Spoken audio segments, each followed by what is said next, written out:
अस्सलाम वालेकुम। Stirling learning में खुशामदीद। इस लेक्चर में हम बात करेंगे फ़िज़िक्स नाइन्थ की और ये हमारा न्यूमेरिकल वाला लेक्चर है और लेक्चर नंबर 19। पिछले 3 न्यूमेरिकल के दौरान 16, 17 और 18 के दौरान हमने 7 न्यूमेरिकल सॉल्व किए थे और ये आज 19 लेक्चर है। इसमें इंशाल्लाह ये हमारे 8वां 9वां 10वां जो न्यूमेरिकल रहता था वो हम कंप्लीट कर देंगे। शुरू करते हैं जी। 2.8 न्यूमेरिकल है हमारे पास और इसकी स्टेटमेंट हमें क्या कह रही है। स्टेटमेंट के अकॉर्डिंगली इसको a cricket ball is hit vertically upward and returns to ground 6 second later. कह रहा है क्रिकेट बॉल है उसको हमने यहाँ से सीधा हिट किया है ऊपर की तरफ, ठीक है, बिल्कुल सीधा ऊपर गई है और यहाँ से अपने पीक पॉइंट पे जाके वापस आ गई है और यहाँ पे जब वापस पहुँची है मतलब उसी जगह वापस आई है। मैं थोड़ा सा साइड पे इसलिए कि समझ आ जाए। तो ये 6 सेकंड के बाद आई है। टाइम फिर इसने कितना लिया है, T total total time travel जो उसका ऊपर जाने का और नीचे आने का वो 6 सेकंड है। आगे दूसरी बात कैलकुलेट करनी है हमने इसकी मैक्सिमम हाइट, एच फाइंड करना है कितना हाइट पे गई है। और तीसरी जो मुझे चीज़ फाइंड करनी है, पहला हाइट फाइंड करनी है और दूसरी हमने क्या चीज़ फाइंड करनी है, दूसरी हमने इसकी initial velocity v i find करनी है।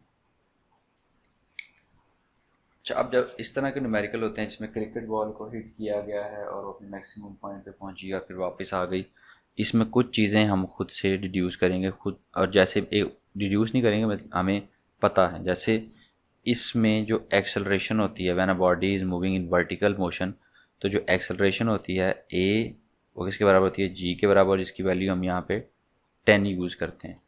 अप्रॉक्सीमेट वैल्यू है, ओरिजिनल वैल्यू इसकी इससे ज़्यादा होती है लेकिन हम ओरिजिनल पे नहीं, हमने अप्रॉक्सीमेट वैल्यू जो इस लेवल पे इस 9th क्लास के लिए काफ़ी है, हमने वही चीज़ इस्तेमाल करनी। A is equal to g is equal to 10 और उसके बाद टोटल टाइम जो है वो 6 सेकंड है और अपने वी आई फाइंड करनी है। तो वी एफ हमारे पास क्या होगा, यहाँ पे जब भी कोई चीज़ अपने मैक्सिमम हाइट पॉइंट पे पहुंचेगी वहाँ पे एक स्प्लिट सेकंड के लिए रुकेगी, क्योंकि वहाँ पे उसकी डायरेक्शन बिल्कुल 180 डिग्री ऑपोजिट होनी है। बिल्कुल ऊपर जा रही थी फिर उसने बिल्कुल नीचे की तरफ आना, तो एक स्प्लिट सेकंड के लिए रुकेगी और फिर वापस आनी शुरू होगी। जब वो रुकेगी तो वी एफ उसकी क्या हो जाएगी, ज़ीरो हो जाएगी। ठीक है, वी एफ ज़ीरो किस लिए, किस केस के लिए, जब हम सिर्फ नीचे से ऊपर जा रहे हैं। क्योंकि जब नीचे से ऊपर और फिर से ऊपर से नीचे आएंगे तो जिस वेलोसिटी के साथ बॉडी ऊपर जाती है और जिस वेलोसिटी के साथ नीचे आती है वो दोनों सेम होती हैं। तो अब जब वी एफ ज़ीरो लेंगे तो उसके लिए टाइम कितना लगेगा, और टाइम ये भी ग्रेविटी का रूल है, time to go up equals to equals time to come down. जो ऊपर जाने का टाइम है और नीचे आने का टाइम है वो दोनों बराबर होते हैं, ठीक है, उनमें डिफरेंस कोई नहीं होता। तो 6 सेकंड टोटल टाइम है, तो फिर एक साइड का टाइम अगर मैंने इसको वी आई लेता हूँ ज़ीरो, और ये इस जहाँ पे वी आई की जो वैल्यू कैलकुलेट करनी है और यहाँ पे जो वी एफ है वो इसको ज़ीरो लेता हूँ, तो फिर मेरे पास जो टाइम होगा टी ओ एस लिख लें, वन साइड लिख लें, ये आपका 3 सेकंड होगा। इस टाइम को यूज़ करते हुए हम वैल्यूज़ को कैलकुलेट करेंगे। हमने हाइट फाइंड करनी है, हमने वी आई फाइंड करनी है।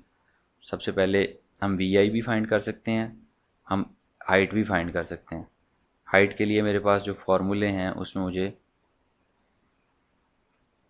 यहाँ पे जो इक्वेशन ऑफ मोशन है ज़रा लिख लें। V f equals to v i plus a t और v two s equals to v i t plus 1/2 a t square, और यहाँ पे आप साथ लिख लें 2as, third equation of motion, v f square minus v i square. अब यहाँ मेरे पास एक्सेलरेशन है, वी एफ है, टाइम है, मैंने फाइंड करनी है हाइट। अब ये तो था ये वर्टिकल मोशन में, तो वर्टिकल मोशन में एस आपके पास एच हो जाएगा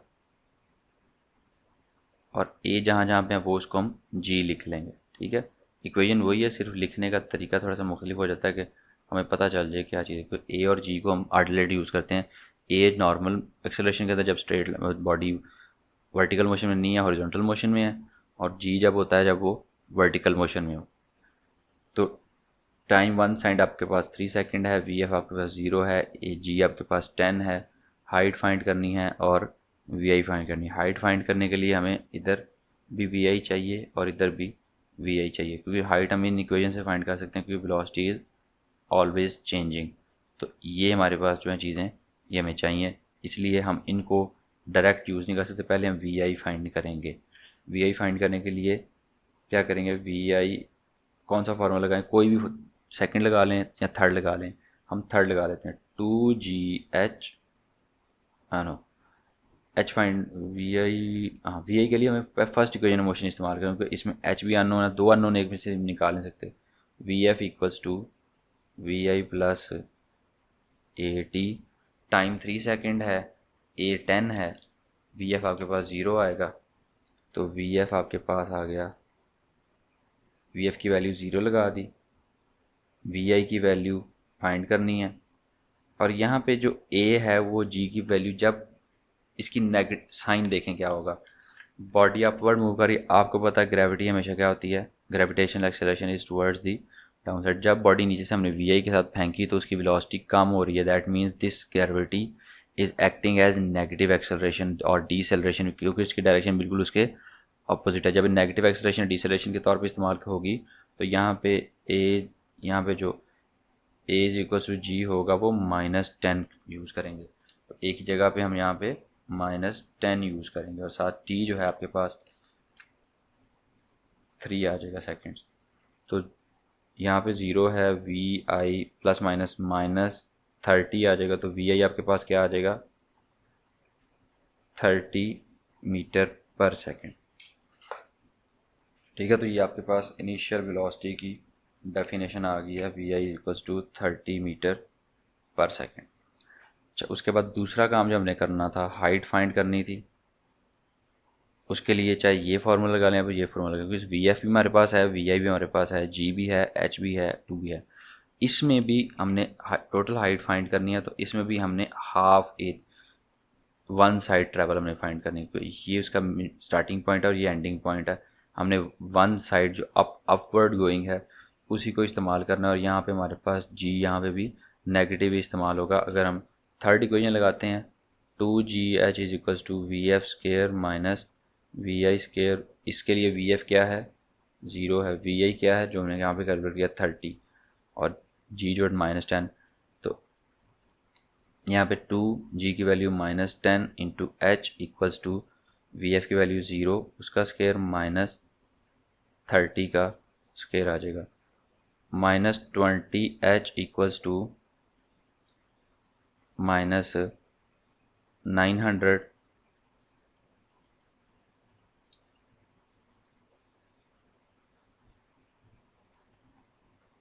तो आपके पास h की वैल्यू आ जाएगी -900, और ये -20 इधर जाके डिवाइड हो जाएगा, -20 माइनस माइनस से गया, 0 0 से गया, और 2 45 9 होता, तो हाइट की वैल्यू आपके पास आ जाएगी 45 मीटर्स। ये दो चीज़ें ही फाइंड करनी थी। अच्छा, इस न्यूमेरिकल में एक बड़ी मजे की चीज़ है, क्योंकि पीछे एक न्यूमेरिकल के साथ बिल्कुल मैच करता है। अगर आप लोगों को आंसर्स मैं दिखाऊं तो बिल्कुल सेम आंसर हैं। 2.4 का आंसर देखें, total time 6 second, height 45 minute. इसमें उसने टोटल टाइम पहले दे दिया था, और वी आई उसमें थी 30, इसमें वी आई हमने निकाली है 30, हाइट 45 मीटर है, हाइट मैक्सिमम हाइट 45 मीटर। तो ये 2.4 और 2.8 बिल्कुल सेम न्यूमेरिकल हैं, सिर्फ थोड़ी सी जो गिवन चीज़ें थी वो बदल दी उन्होंने, बाकी सारा कुछ वही है। ओके, 2.9 करते हैं। ये इक्वेशन ऑफ मोशन मैं यहीं पे लिखे रहने दूंगा।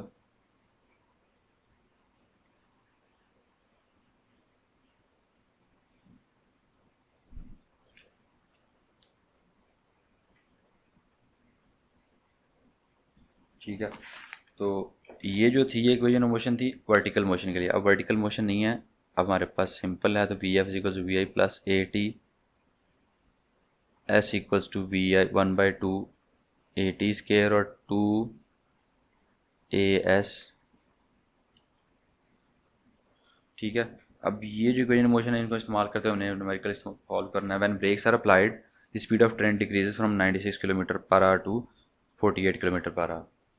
जब ब्रेक अप्लाई होती है तो उसकी जो वेलोसिटी है वो कहाँ से 96 किलोमीटर 96 इधर लिखते हैं, उसकी वेलोसिटी 96 किलोमीटर पर आवर से डाउन हो के किधर आती है 48 किलोमीटर पर आवर पे इन 800 मीटर। एस कितना है, डिस्टेंस 800 मीटर कवर करने के दौरान इसकी वेलोसिटी ये और ये बनती है। How much further will train गो, तो जिसकी जो आखिरी वेलोसिटी है वो ज़ीरो हो जाए, हमने एस इसको S1 कह लें तो S2 हमने फाइंड करना, कितना मज़ीद आगे जाएगी कि उसकी जो वेलोसिटी है वो ज़ीरो हो जाएगी। और ब्रेक्स जब अप्लाई किए हैं तो जो स्पीड में कमी आ रही है वो एक ही रूटीन से स्पीड में कमी आ रही है, ठीक है। स्पीड में कमी जो है वो एक ही रूटीन से आ रही है। तो ये आपके पास अगर मैं इस इंटरवल को लूँ 800 मीटर्स में, 800 मीटर के स्टार्ट में वेलोसिटी 96 थी और उसके एंड पे 800 मीटर्स के एंड पे वेलोसिटी आपके पास 48 किलोमीटर पर आवर आ गई। तो इस 800 मीटर के दौरान ये आपकी VI होगी और ये आपका VF होगी। अब 96 को कन्वर्ट कर लें मीटर पर सेकंड में तो आपके पास 26.66 मीटर पर सेकंड आता है। कन्वर्जन आपने सीखी हुई हैं, अभी दोबारा नहीं करूँगा। सिंपली ये बता दूँ किलो की जगह पे 1000 आ जाएगा और पर आ रहा है बटे के नीचे आर की जगह पे 3600 आ जाएगा। उसको सॉल्व करेंगे तो आपके पास ये वैल्यूज़ आ जाएंगी। इन दो वैल्यूज़ को हमने इस्तेमाल, क्योंकि हमने सिस्टम इंटरनेशनल में सॉल्व करना होता है, इस वजह से जो ये वैल्यूज़ हैं इनको हम मीटर पर सेकंड में भेजेंगे। ये इसके लिए VI है और ये इसके लिए VF है। इसके दो पोर्शन हैं। अब कह रहा है आगे ये कितना जाएगी ये हमने फाइंड करना है S, ठीक है। ये रेलवे ट्रैक बना लें, इसको ज़रा डबल लाइनें कर लें। यहाँ पे जाके उसकी वेलोसिटी क्या हो गई है zero.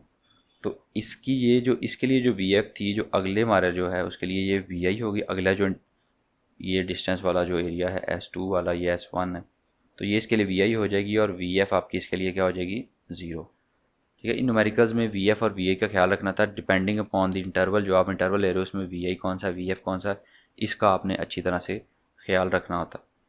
S2 is equal to पता करना है हमने, VI है VF ये है। अब ये जब S1 के लिए हम कर रहे हैं तो यहाँ पे जो A की वैल्यू आएगी जिस स्पीड से वेलोसिटी कम हो रही है वही A यहाँ पे होगा, क्योंकि एक्सेलरेशन डज नॉट चेंज। ये एक्सेलरेशन या डीसेलरेशन है, नेगेटिव एक्सेलरेशन होगा। A की वैल्यू यहाँ पे नेगेटिव आएगी। तो अगर मैं यहाँ से A निकालूँ, मैंने S फाइंड करना है। S वाले मेरे पास दोनों फार्मूले चेंजिंग स्पीड में एक्सेलरेशन चाहिए, फिर मैं इनको यूज़ करके पहले एक्सेलरेशन फाइंड करूँगा और फिर अगले S2 के लिए फिर इन दो इक्वेशन में से किसी एक के अंदर पुट करके वो वैल्यू निकाल लूँगा। पहले देख लें जी, फ्रॉम यहाँ इसको ब्लॉक, इसको 1 कह लें और इसको 2 पार्ट कह लें। तो यहाँ पे लिखें फ्रॉम 1 आपके पास हमने फाइंड करना है फाइंड A। हम A फाइंड करेंगे फ्रॉम 1 से। अच्छा, इसके अंदर बहुत सारी चीज़ें मिक्स हैं 2.10 के साथ, तो इसलिए मैं ये इसकी जो फिगर्स वगैरह हैं ये दोबारा नहीं मिटाऊंगा, मैं सिर्फ थोड़ा चेंज करूँगा तो 2.10 जल्दी सॉल्व हो जाएगा। फाइंड A हमने करना है फ्रॉम 1। पहले A निकालेंगे, उसी A को यूज़ करेंगे तो यहाँ से S2 निकाल लेंगे। A के लिए क्या चीज़ें हैं, S है, VF है, VI है। कोई फार्मूला जिसमें VF VI और S इस्तेमाल और A निकला है, बाकी सारी इसमें नोन है, A का नोन है। थर्ड इक्वेशन मोशन यूज़ करेंगे 2AS is equals to VF square minus VI square. तो A हमने फाइंड करना है, A इधर रह जाएगा VF square minus VI square over 2S sorry A नहीं S। तो इसके लिए यहाँ पे हमारे पास जो इसकी वैल्यू आएगी एक्सेलरेशन की, VF स्केयर जो है वो आपके पास क्या हो जाएगा, ये भी पार्ट 1 के लिए ब्लू नहीं इस्तेमाल करते, ब्लैक ही इस्तेमाल करते हैं क्योंकि फिर डिफरेंस पता चल जाएगा। तो A आपके पास आ जाएगा VF स्केयर क्या था 13.33 का स्केयर माइनस VI क्या है 26.66 का स्केयर और डिवाइड हो रहा है 2 इंटू 800 के साथ 13.33 का जब हम स्केयर लेंगे तो 177 आएगा। 177.688 या 69 कर लें, माइनस 26.66 का एलसीएम क्या आएगा, स्केयर आएगा इसका 710.76 ओवर 1600, 2 इंटू 8 1600। तो एक्सेलरेशन की वैल्यू आपके पास आ जाएगी, डिवाइड करेंगे 1600 से तो आपके पास -0.33 मीटर पर सेकंड स्क्वायर, ये एक्सेलरेशन आ गई। यही एक्सेलरेशन अगले में यूज़ करेंगे और उसका S2 निकाल देंगे। नेक्स्ट के लिए हम करते हैं, S2 निकालना है हमने डिस्टेंस, उसके लिए फिर थर्ड इक्वेशन मोशन लगा दें, क्योंकि इसमें आपके पास S2 है, VF है, VI है। इसके लिए VF क्या है, 0 है, VI क्या है आपके पास 13.3 थी। स्टार्टिंग पॉइंट पे जो वेलोसिटी थी वो उसके लिए VI है, और जो एंडिंग पॉइंट पे वेलोसिटी थी उसके लिए वो VF है। तो VF 0 है, VI ये है, A की वैल्यू आपके पास -0.33 आ जाएगी। तो इसी से आप S निकाल लोगे, S equals to VF square minus VI square over 2A। तो आपके पास वैल्यू आ जाएगी S की, VF स्केयर 0 है, माइनस VI स्केयर 13.33 का स्केयर है, ओवर 2 इंटू 0.33, नेगेटिव वैल्यू लगी नीचे, यह आ जाएगा -177.69 ओवर -0.66। इसको डिवाइड करें 177.69 को डिवाइड करें 0.66 पे, तो आपके पास वैल्यू आती है, S आ जाता है 270 मीटर्स, S2। तो 270 मीटर मज़ीद ये गाड़ी आपकी जाएगी और फिर ये रेस्ट पे आ जाएगी। 269 266 आसपास आंसर आ रहा है, तो इससे फ़र्क नहीं पड़ता, थोड़ा बहुत वैल्यू में डिफरेंस आ सकता है। कैलकुलेटर मेरे पास, अब कंप्यूटर का कैलकुलेटर है, वो ये बहुत ज़्यादा वैल्यूज़ तक लेके जाता है, उन सारी वैल्यूज़ को इंक्लूड करता है, इस वजह से वैल्यू ज़्यादा आई है थोड़ी सी। In the above problem find the time taken by train to stop after application of brakes. अब हमने टाइम फाइंड करना है, इसी न्यूमेरिकल को एस नहीं फाइंड करना, ये चीज़ें गिवन है। अब ये जो ए की वैल्यू निकली है वो हमें लिख ही रहने देंगे। ए की सॉरी मिटा दिया मैंने, लेकिन ए की वैल्यू पिछले जिस तरह न्यूमेरिकल में निकाली थी उसी तरह निकालेंगे। ये आपके पास इसके लिए VF है, और ए की वैल्यू जो है वो -0.33 थी, पिछले में न्यूमेरिकल में कैलकुलेट की थी, क्योंकि यहाँ पे भी जो डिसेलरेशन है वो इस्तेमाल होगा, लेकिन इसमें हमने क्या फाइंड करना है, टाइम फाइंड करना है, इसके लिए भी और इसके लिए भी। टाइम के लिए मुझे एक्सेलरेशन चाहिए, टाइम निकालना, तो मेरे पास फर्स्ट इक्वेशन ऑफ मोशन है, एक्सेलरेशन निकाल ली पिछले तरीके से, ठीक है, क्योंकि वही न्यूमेरिकल है, उसी तरह से एक्सेलरेशन होगी इसके अंदर। अब मैंने T1 फाइंड करना है फॉर दिस पार्ट, तो आ जाएगा VF equals to VI plus 8T, क्योंकि मैंने टोटल टाइम फाइंड करना, तो इसके लिए भी जो टाइम होगा वो निकालूंगा, और जो दूसरे के लिए टाइम T2 निकालूंगा। इस केस में जो टाइम लगेगा वो T1 है, और जो सेकंड में लगेगा वो T2 है। तो T2 के लिए भी वही फार्मूला लगेगा मेरे पास, VF equals to VI plus 8T। अब यहाँ से मैंने T फाइंड करना है, तो VF minus VI over A आपके पास T आ जाएगा, और VF minus VI over A आपके पास T आ जाएगा। VF में से VI निकालूंगा तो मेरे पास -13.33 आ जाएगा ओवर A.33 नेगेटिव। जब ये कटिंग होगी तो आपके पास 13.33 ओवर 33 क्या आएगा,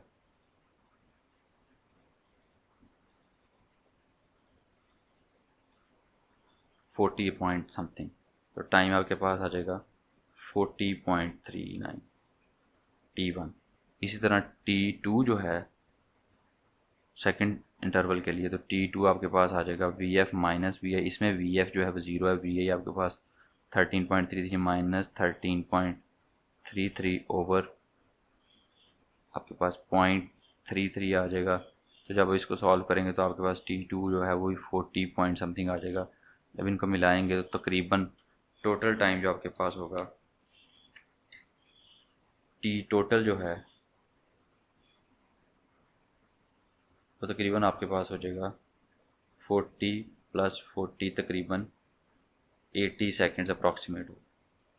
ठीक है, इसी के साथ हमारे न्यूमेरिकल ख़त्म हो गए इस चैप्टर के। और हमेशा की तरह दुआ में याद रखिएगा, अपना ख्याल रखिएगा। अल्लाह हाफिज़ और अल्लाह आपका निगहबान।